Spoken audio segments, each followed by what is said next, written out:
Com toda certeza, nesse mês de outubro, você já deve ter recebido convites, visto cartazes nas redes sociais, participado ou sido chamado para participar de alguma programação, aula, escola dominical, falando sobre o aniversário da Reforma Protestante do dia 31 de outubro. Aliás, isso acontece todos os anos.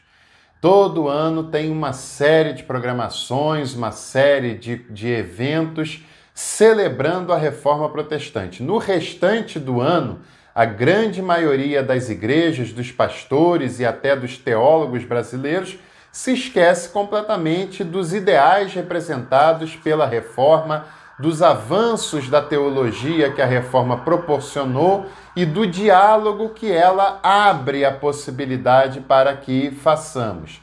Mas, de alguma maneira, é importante a gente refletir e pensar sobre um evento e sobre personagens tão importantes quanto esses que estão relacionados à Reforma Protestante.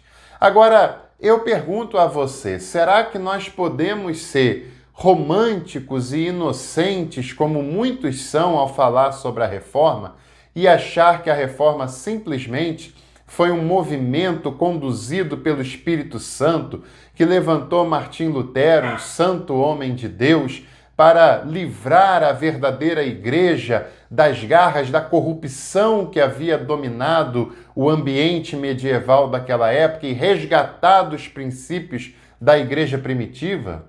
Será que essa análise romântica ela pode ser levada a sério por nós? Se você acha que sim, é melhor você assistir esse vídeo até o final, porque eu tenho informações que ninguém te contou sobre a Reforma que são muito relevantes para a nossa reflexão. É claro que a Reforma foi um movimento importante, significativo e que representa ideais e produções teológicas da mais alta relevância. Porém, é claro que ela é um movimento político, eclesiástico, um movimento econômico também, e também é um movimento religioso, também é um movimento teológico. A Reforma tem muitas coisas que nós devemos refletir sobre elas, mas antes de refletirmos sobre isso, você precisa refletir sobre a importância de se tornar membro do nosso canal. Você paga apenas R$ 7,99 por mês, tem acesso a cursos exclusivos com certificado, conteúdos exclusivos para membros, participa de sorteios de livros periodicamente, além de ter descontos em todos os cursos online que nós organizamos.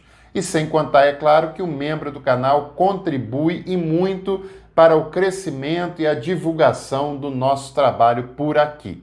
Então, seja membro hoje mesmo. E se você também ainda não é inscrito, inscreva-se no canal e deixe o seu like nesse vídeo. Bom, a primeira coisa que eu tenho ali falar sobre a Reforma Protestante é justamente sobre o dia 31 de outubro, que na verdade essa data não é histórica. Essa data não tem comprovações históricas, historiográficas. Não se tem nenhuma comprovação na historiografia de que, de fato, a Reforma, o movimento representado por Martim Lutero, tenha tido o seu ponto auge no dia 31 de outubro de 1517.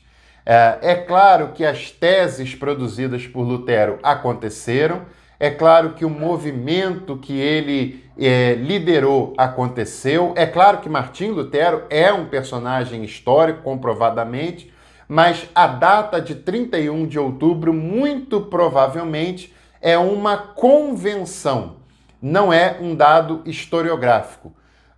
E há alguns motivos para isso. Provavelmente a data 31 de outubro foi escolhida como sendo a data da Reforma Protestante para que essa data e esse movimento não fosse esquecido na memória do povo alemão, na memória das pessoas e das gerações que estavam relacionados naquele movimento de Lutero. Porque o dia 31 de outubro talvez tenha perdido o impacto aqui para a cultura brasileira, mas naquela época, na cultura alemã, principalmente da região onde Martinho Lutero viveu e deu início à reforma, essas datas elas eram muito importantes.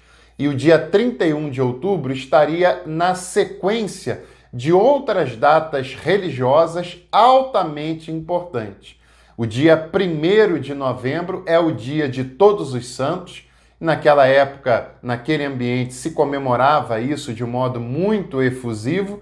O dia 2 de novembro é o dia de Finados, que ainda hoje tem força no Brasil, naquela época mais ainda, e por isso o dia 31 de outubro escolhido como o dia da Reforma, para que ficasse numa sequência de datas religiosas muito importantes que ninguém poderia esquecer. 31 de outubro, Reforma, dia 1º de novembro, dia de Todos os Santos, dia 2 de novembro, dia de Finados. Então esse é um primeiro dado muito importante, como também é muito importante falar que as 95 teses pregadas na porta da igreja de Wittenberg, também não há comprovação historiográfica de que isso realmente tenha acontecido.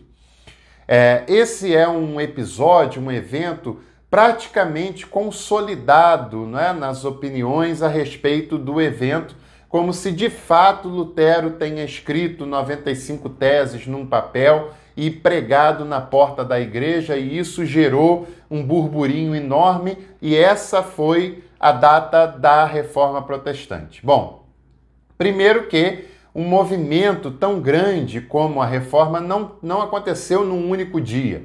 É uma sucessão de fatos e acontecimentos que vão desenvolvendo aquilo que nós chamamos de Reforma Luterana especificamente e posteriormente de Reforma Protestante. Outro ponto importante que nós devemos analisar é que não faria sentido a gente pensar em teses teológicas pregadas na porta de uma igreja para que o povo comum tivesse acesso a esse conteúdo e causasse um grande espanto quando eles tomassem conhecimento do que estava escrito lá. Porque ler e escrever não era algo que estivesse acessível ao povo comum. Praticamente 5% da população da Alemanha daquela época sabia ler e escrever.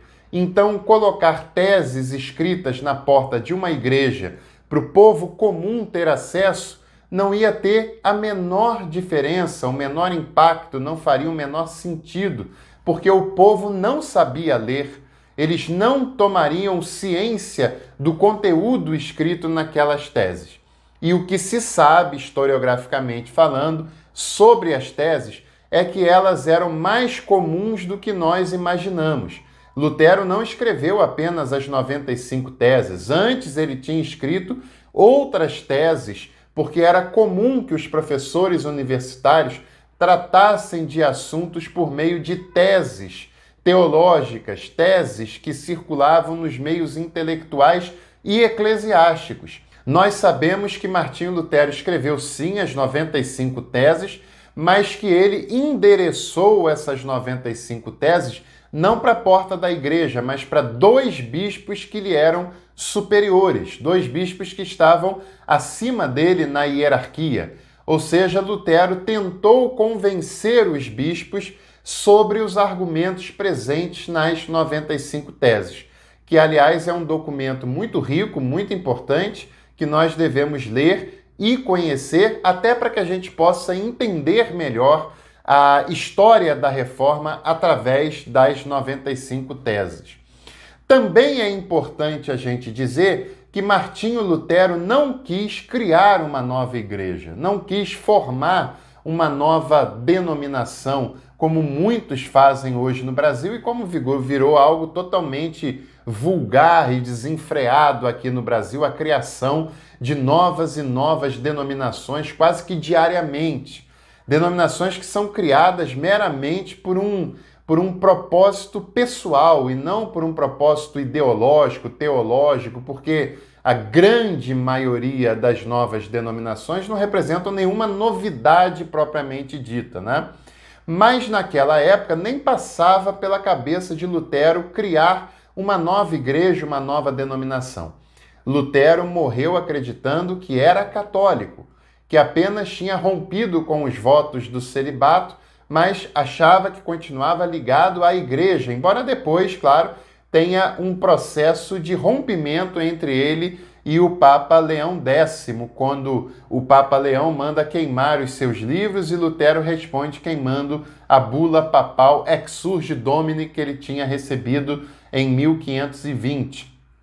Porém, o intento de Lutero não é criar uma denominação e ele chega a criticar aqueles que se consideravam luteranos, né? Por isso que o movimento se chama Reforma e não construção, reconstrução. Reforma significa reformar aquilo que já existe. O movimento de Lutero tinha como objetivo reformar a igreja, que ele percebe que por uma série de fatores estava desvirtuada daquilo que ela deveria ser. Você também deve saber que Martinho Lutero e Felipe Melanchthon, que foi o grande auxiliar teológico de Lutero, aboliram a compreensão sacerdotal que havia na Idade Medieval. Para Lutero e Melanchthon não há um grupo especial diante de Deus, selecionado para fazer mediação entre Deus e o povo, para ministrar os sacramentos. Não, essa concepção de sacerdócio não existe no pensamento luterano, no pensamento reformado, embora muitas igrejas evangélicas que comemoram o dia 31 de outubro como o dia da Reforma, façam questão de manter o regime sacerdotal das suas hierarquias e apenas pastores, apenas lideranças podem ministrar os sacramentos. Na Reforma, no pensamento de Lutero e de Felipe Melanchthon, os sacramentos que era a ceia essa distribuída para toda a comunidade, e o batismo, que era inclusive feito para crianças, deveria ser celebrado, administrado pela própria comunidade, e não apenas por um grupo sacerdotal específico e diferenciado. Isso é uma questão muito importante que muita gente não lhe fala e talvez muita gente nem conhece que assim o foi. Nós nos esquecemos que o grande mérito da reforma luterana nem foi de cunho religioso, foi de cunho educacional. Como eu falei, na época da reforma, apenas 5% daquela população sabia ler e escrever. Lutero e Melanchthon produzem uma reforma educacional intensa na Alemanha, inclusive obrigando os pais a mandarem os filhos para a escola, inclusive fazendo uma reforma de educação universal que incluía rapazes e moças também, o que era um grande avanço para aquela época. E a reforma educacional produzida na Alemanha foi tão consistente que o nível de alfabetização aumentou enormemente em pouco tempo e que até hoje no sistema educacional da Alemanha, que é de primeiro mundo, ainda mantém elementos importantes da reforma educacional produzida por Felipe Melanchthon e por Martinho Lutero naquele cenário. E nós muitas vezes não ouvimos falar sobre isso, nós muitas vezes não percebemos a importância da reforma educacional criada por Lutero, por Melanchthon na Alemanha daquela época. E para a gente terminar esse vídeo, também é importante que a gente saiba que Martinho Lutero foi um homem do seu tempo, que Martinho Lutero teve grandes méritos, grandes qualidades, mas também teve os seus limites típicos de um ser humano como outro qualquer. E também Martinho Lutero deixou frases antissemitas muito fortes, críticas aos judeus, muito ferrenhas e que posteriormente foram usadas por Hitler e pelo nazismo para justificar a perseguição aos judeus da Alemanha do século XX. É claro que talvez Martinho Lutero não tivesse a intenção de gerar isso, nem sabia que geraria esse tipo de manifestação antissemita, porém, as frases antissemitas foram ditas por ele de fato, foram frases muito duras, como também o ponto mais lamentável que devemos citar da reforma foi a sua carta endereçada aos príncipes germânicos para que eles coibissem o movimento feito pelos camponeses, e isso resultou na morte de muitas pessoas. Então, essa é uma análise para que a gente entenda que Lutero, e assim como qualquer outro ser humano, são seres humanos, são pessoas capazes de pensamentos altamente importantes, são pessoas capazes de algo muito relevante, muito importante, que venha mudar a história da humanidade ou de grande parte dela, mas também são seres humanos que cometem erros e cometem erros grosseiros, erros terríveis, que nós devemos refletir, relembrar, para que esses não sejam mais cometidos. Então, que você deixe o seu like nesse vídeo e comente aqui nesse vídeo sobre a Reforma Luterana, se você já sabia dessas informações, se elas são novas para você, e deixe aqui no seu comentário a sua impressão sobre esse vídeo e nós nos vemos em outras oportunidades por aqui. Um grande abraço e até lá!